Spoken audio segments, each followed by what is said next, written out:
Genesis 24, it talks about how Abraham's servant goes to find Isaac a wife, and he he travels 900 miles. That's crazy. And back in those days, it was probably felt like a really long time, just like it is now with us being in a car. Imagine back then being on camels.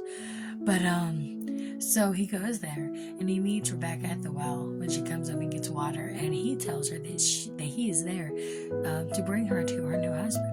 Her family wants her to wait 10 days, and he is in an urgency to bring her to her new husband. Well, I think in this, God gave me the revelation is, what are you waiting on? What are you waiting on in your life that God says to jump? Is he giving you something and then you're doubting, or you want to wait? I feel like the world says to wait. The world says to be patient. The world says, sometimes, not all the times. I feel like sometimes, God wants to see our faith. God wants to see us just jump in situations and see his miracle. I do believe that we should pray about it 100%. But I do believe that sometimes, we take a leap of faith and we just jump.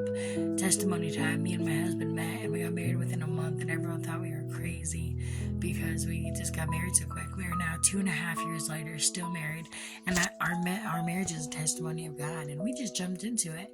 And you know what? We have learned to die to our flesh and live in the Spirit, and it's just amazing.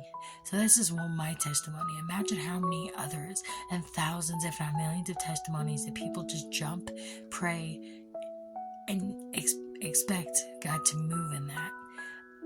I think you should see what God's asking for you today, and you never know, maybe you should just jump in and maybe the water's warm. I'll catch you guys in the next one, and yeah, have a good day.